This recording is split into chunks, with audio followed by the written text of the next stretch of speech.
আমরা সবাই মিলে আমরা বললাম এখানেই আপনাদের হাসপাতাল তৈরি করুন। আজকে দেখেন একটা বিশ্বমানের ইএনটি হাসপাতাল এখানে হয়েছে। আজকে আমাদের একটা দাবি ছিল, আমাদের এই শিল্প অঞ্চলে শ্রমিকদের জন্য একটা হাসপাতাল অনেক দিনের পুরানো দাবি ছিল। আমাদের বঙ্গবন্ধু কন্যা, যার ধমনীতে বঙ্গবন্ধুর রক্ত প্রবাহিত হচ্ছে,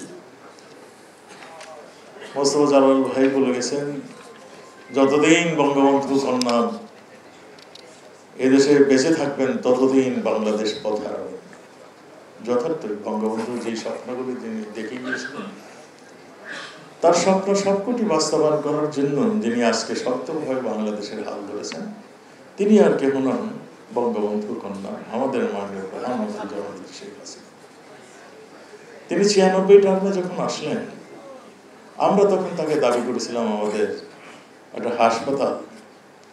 এই এলাকায় আমাদের মনি ভাই খুব পরিচিত, এই এলাকার মানুষ তাকে অত্যন্ত শ্রদ্ধা করত। আর আমি আগেই বলেছি, তেজগাঁও একটা শ্রমঘন্য ইন্ডাস্ট্রিয়াল এরিয়া ছিল। আমরা আমাদের এই ছিল একটা এই শ্রমিকের একটা হাসপাতাল।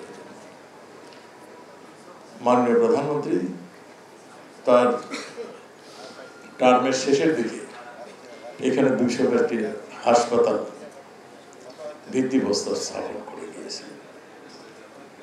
আমরা পরে দেখলাম এই হাসপাতালের জমিগুলো ভাগাভাগি করে বিএনপির নেতারা এবং রক্ষা পাওয়ার জন্য কিছু মিডিয়ার কাছেও তারা ভাগাভাগি করে দিয়ে দিলেন।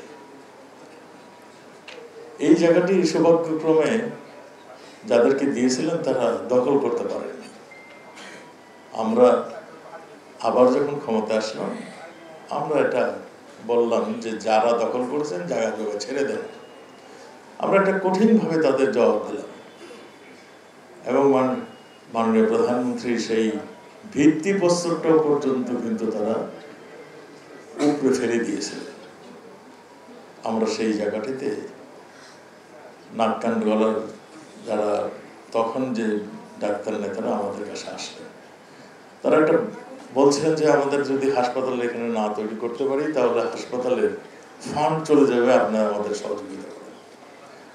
আমরা এই যে আমাদের শরীর হয়ে গেছে, আরও এখানকার যে লোকাল নেতারা আছেন, আমরা সবাই মিলে আমরা বললাম এখানেই আপনাদের হাসপাতাল তৈরি করুন। আজকে দেখেন একটা বিশ্বমানের ইএনটি হাসপাতাল এখানে হয়েছে। আজকে সারা বাংলাদেশ থেকে রোগী আসছেন, এখানকার ডাক্তারও যথাসাধ্য শ্রম দিয়ে, তাদের অভিজ্ঞতা দিয়ে, তাদের দক্ষতা দিয়ে আজকে হাসপাতালটা সুপরিচিত হয়েছে। সেই জন্য তাদেরকে ধন্যবাদ জানাচ্ছি।